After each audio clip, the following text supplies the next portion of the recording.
The Brutalist ya, ini film-film benar-benar brutal. Kenapa? Karena durasinya itu memang nggak main-main.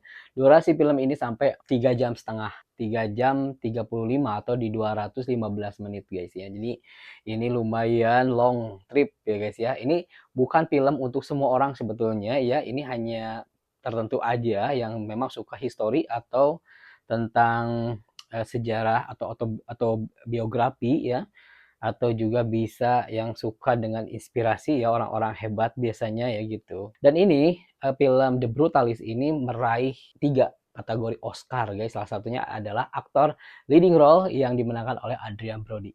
Adrian Brody ini dua kali dapat Oscar yang saya kira sama ya, hampir mirip-mirip ya, The Pianist ya waktu itu. Beliau jadi seorang pianis yang sama-sama orang Yahudi.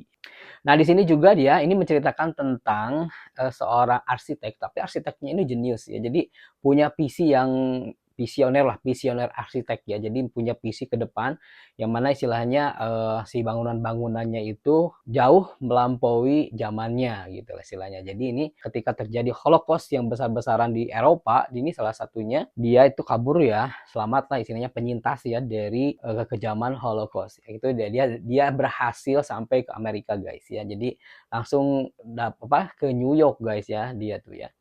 Nah di sana pendeknya ini Mbak ya, kakaknya karena panjang banget kalau diceritain secara detail.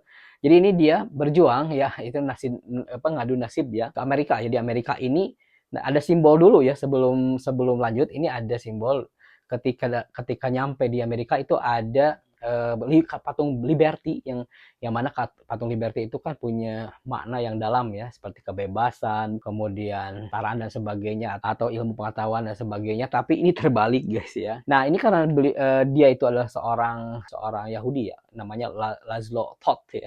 Susah ngucapinnya juga guys. Berusaha survive dengan keahlian dia ya. Jadi ini istilahnya dia punya keahlian membuat sebuah bangunan yang visioner gitu ya. Pada suatu saat ini ketemu dengan seseorang klien yang kaya raya ya, dan juga punya ambisi yang sangat besar. Tiba-tiba menemukan bakat dari Laszlo Todd ini guys ya. Ketika dia ketemu, kemudian mengajak untuk kerjasama ya buat buah bangunan, yang mana bangunannya itu pengen istilahnya kayak apa ya.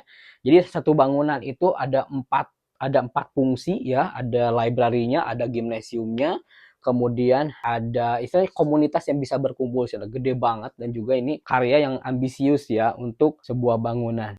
Konfliknya di sini ya di film ini yaitu ketika si namanya itu Harrison. Nah, si Harrison ini kayaknya memanfaatkan ya bakat dari Todd ini ya, di si Todd ini. Jadi ngajak tapi istilahnya dia jahat sebetulnya. Jadi pada akhirnya dia ingin menendang lah istilahnya, setelah dapat desain dan sebagainya, sedikit demi sedikit mau disingkirkan gitu guys ya. Jadi agak kasihan juga ya. Si Todd ini punya masalah keluarga dengan istrinya juga, kemudian dia pecandu juga, tukang mabuk juga, dan pada akhirnya ini si Harrison ini malah memperkosa ya guys. Jadi ada memperkosanya itu ya sama si Todd ini ya guys ya. Ini di ujung-ujungnya memang agak ngeselin juga ya. Nah, ya jadi yang mau nonton ya silakan. Ya kalau yang mau nonton silakan ya, kalau nanti sudah ada di streamingnya gitu ya. Kalau yang mau nonton silakan ya guys.